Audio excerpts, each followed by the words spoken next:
Yo l'équipe! J'espère que vous allez bien. On se retrouve aujourd'hui, un peu de vulgarisation de sport, notamment du basketball. On sait que certains sont débutants. L'objectif c'est de pouvoir vous initier pour que vous puissiez comprendre nos vidéos. Donc là, on va vous expliquer 10 termes pour que niveau basket, vous soyez un minimum préparé.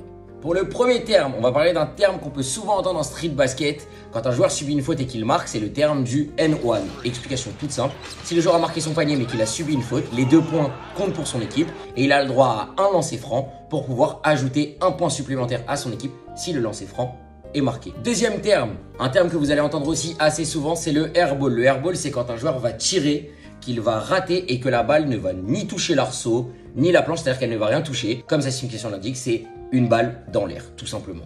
Pour le troisième terme, on va parler de l'opposé du airball, c'est-à-dire le switch. Le switch, c'est pareil, c'est quand un joueur va tirer, mais que le ballon, cette fois-ci, va rentrer directement, c'est-à-dire qu'on ne va l'entendre toucher que le filet du panier. À ce moment-là, on dira que c'est un switch.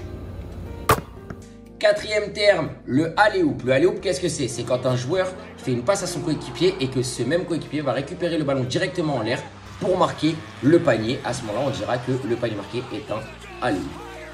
Cinquième et dernier terme de la première partie, on va parler du triple-double ou double-double. C'est un peu les mêmes explications. En fait, double-double ou triple-double, c'est à partir du moment où un joueur, dans 2 stats pour le double-double, aura minimum 10, donc 10 points, 10 rebonds, 10 points, 10 passes décisives. Et le triple-double, c'est quand il aura minimum 10 dans 3 stats, 10 points, 10 rebonds, 10 passes décisives, tout simplement. Deuxième partie des 10 termes à expliquer, on passe au 6e terme. On va parler du crossover. Le crossover, c'est quand tu te retrouves en 1 contre un joueur et que tu vas faire semblant de partir à droite pour partir à gauche. On dira que tu crosses le joueur, c'est-à-dire que tu l'envoies dans une direction pour toi partir de l'autre côté, tout simplement. 7e terme, on va parler du fade away. Le fade away, c'est quand tu vas être, souvent il va sortir d'un moment où tu es dos à ton défenseur. Tu vas te retourner, tirer mais en te penchant en arrière pour envoyer ton shoot. À ce moment-là, tu fais ce qu'on appelle un fade away. Je vais vous expliquer un terme qu'on va souvent entendre quand on va parler de système. Donc pour le 8e terme, on va parler de l'ISO, l'isolation.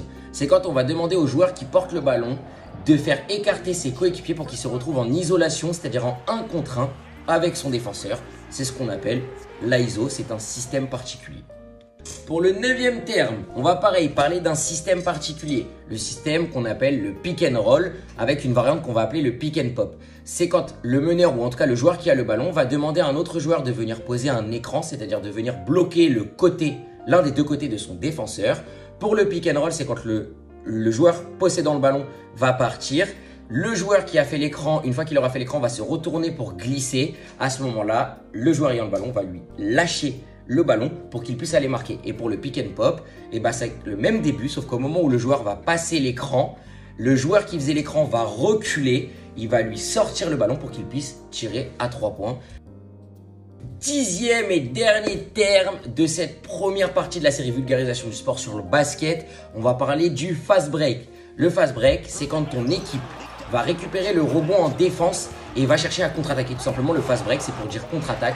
On va chercher à attaquer le plus vite possible pour que l'équipe adverse ne soit pas replacée en défense et qu'on puisse essayer d'avoir un panier facile et donc 2 ou 3 points marqués rapidement. Le fast break, c'est donc tout simplement une phase de contre-attaque après avoir récupéré le rebond en défense. Et voilà, première vidéo de la série vulgarisation du sport sur le terme du basketball terminé. Merci d'avoir écouté ces explications. On a essayé de faire le plus simple possible pour vous initier. C'était un plaisir de vous faire ces petites explications. Je vous dis à la prochaine. Prenez soin de vous.